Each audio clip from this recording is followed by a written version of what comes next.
Hey, tired, what's up? It's the Culture Detective here investigating your favorite movies, and last night I watched The Northman in the cinema all by myself because I'm a loser and a loner. But yeah, last night I, all by myself, went to a Cinemark and paid for a movie ticket to The Northman, only $11.50, which is not that expensive in comparison with AMC. So if you're living near a Cinemark and if you want to save money, please go to Cinemark instead of AMC. But AMC does provide a better experience. Let me just tell you that. Anyways, I digress. I watched The Northman last night, and The Northman is the latest film, written and directed by Robert Eggers, also co-written by Sion. And this is Robert Eggers' third feature film. And wow, I have finally watched an Eggers film in the cinema. Now, Robert Eggers is not your average movie director. He is a director that I've been keeping tabs on because his last two projects, The Witch and The Lighthouse, are both fantastic films. Of course, we have The Witch from 2015, his debut film, which is a slow burning art house period horror with great performances and a great script, even though it's nothing all that exciting or ambitious or bold or anything. It's still very promising. And then in 2019, Robert Eggers released The Lighthouse, which is just absolutely unhinged, insane, wild, rusty, musty, crusty, dusty, black and white, mind melting, identity breaking, existential crisis. It is one of the most unforgettable and unique films I've ever seen in my life, and it is one of my all time favorites. So, The Lighthouse, sheesh. I don't know if Robert Eggers will ever be able to top The Lighthouse, anyways, this time around, Robert Eggers has deviated from horror a little bit and decided to make a Viking period piece, a Viking drama, if you will. And this time he's not doing it under A24. This time he's doing it under Focus Features. So now we have a big studio backing. We have a huge budget between 70 to 90 million dollars. We have a huge cast with Alexander Skarsgård, Anya Taylor-Joy, Ethan Hawke, Nicole Kidman, Willem Dafoe. Björk has a cameo in it. What?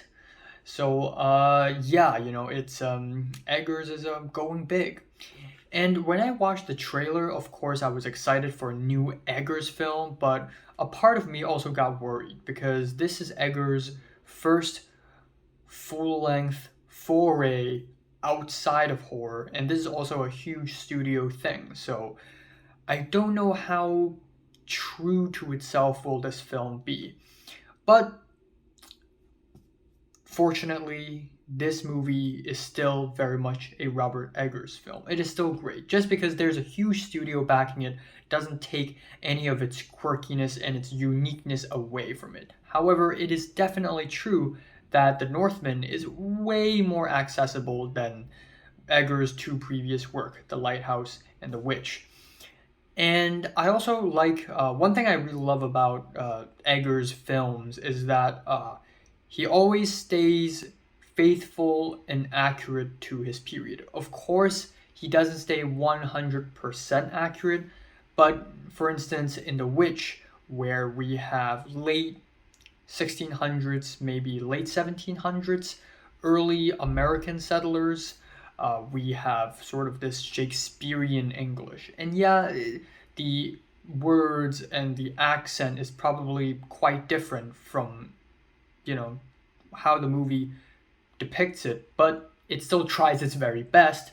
And then we have The Lighthouse, which takes place in the late 19th century, and that one feels even more accurate in terms of the production, the costumes, the language.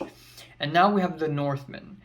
And yeah, another worry that I had before I watched this film is that is Robert Eggers gonna have all the actors like speak in Old Norse or something? And of course not. They're gonna speak in English, but just in a Scandinavian accent. And they tried, I could tell, and I know if it's an Old Norse, like nobody's gonna watch it because people don't like subtitles in general. But I still appreciate the effort. However, as far as accents go, some of the background characters, instead of speaking a Scandinavian accent, they speak in an Irish accent. Maybe it's a mistake. Maybe they're just Irish. I don't know. But that's that. That's that. However, I think the best thing that this movie has to offer is honestly the first 30 minutes or so. I think the first half an hour of The Northman is absolutely fantastic. Every single scene has something crazy in it, a crazy camera movement, a crazy idea, a very brutal moment, a shock or a surprise or something. The first 30 minutes is just fantastic. It's blood boiling, it's veins pumping. And the trippy scenes are always the best just because it is a big studio project. It doesn't mean Robert Eggers is gonna stray away from the mythological themes of his films, especially his short films. I recently watched a Robert Eggers short film called The Telltale's Heart, and it's freaking amazing. I aspire to make short films as good as that. Also, he made another short film called Brothers, which is not that bad, even though it's you wouldn't be able to tell it's made by Robert Eggers. But anyways, I digress. The trippy scenes in The Northman are always the best. The scene with Willem Dafoe and his big forehead, that one is truly fantastic, where the camera sort of goes down and makes a loop and tilts back up. That is insane. That was truly insane. And there are a lot of beautiful shots in this film as well, beautifully lit, and they're all really good. I also like the brutality of this film. This film doesn't shy away from absolutely blood spurting, beheading violence or anything. And the violence doesn't feel gratuitous as well, it feels appropriate. And yeah, if there are a couple complaints, it would be that this film doesn't feel as unique as The Witch and The Lighthouse. So it feels a little bit more conventional, which is fine, don't get me wrong, but it's just not as unique. If you go into this film thinking that it's going to be a very interesting, enveloping art house excursion, you're going to be a little bit let down. And out of the three films that Robert Eggers had made, this film is probably the happiest. Which is kind of funny to think about, given that this film also deals with pretty heavy subject matter of revenge and death and mortality. And yeah, there is studio interference. So apparently, after the test screening, a lot of people were left confused because, ooh, dialogue weird, ooh. So Focus Features was like, man, you gotta edit the dialogue, or something along the lines of that. So there are some studio interference going on during post production, which is not very great, especially for an auteur like Robert Eggers. I would really want to see a film solely done by Robert Eggers in his vision 100%. That would be fantastic. But unfortunately, there's interference here, and it's not very great. And surely, yeah, the dialogue isn't intelligible and that clear like 100% of the time. Last night when I watched the film, there's no dialogue because it's America and people don't watch dialogues. People don't watch subtitles in America. Back at my home in Hong Kong, every single film has subtitles, whether it be in Chinese or in English, there's always subtitles. But in America, they don't do that. So obviously, I didn't hear every single line perfectly, but I still enjoy it. I still get the gist of what's happening based on the visual cues of that scene. So there's that.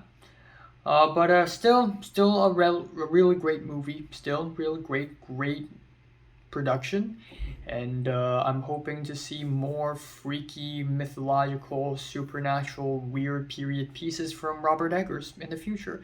I'm giving The Northman a strong 8 out of 10. So, have you watched The Northman? From 1 to 10, just rate it, like, and subscribe if you want more, and thanks for watching. There are tons of films I've yet to watch. Of course, the new Fantastic Beast, which I probably won't watch in the cinemas because I don't want to. Doctor Strange 2, maybe, don't know.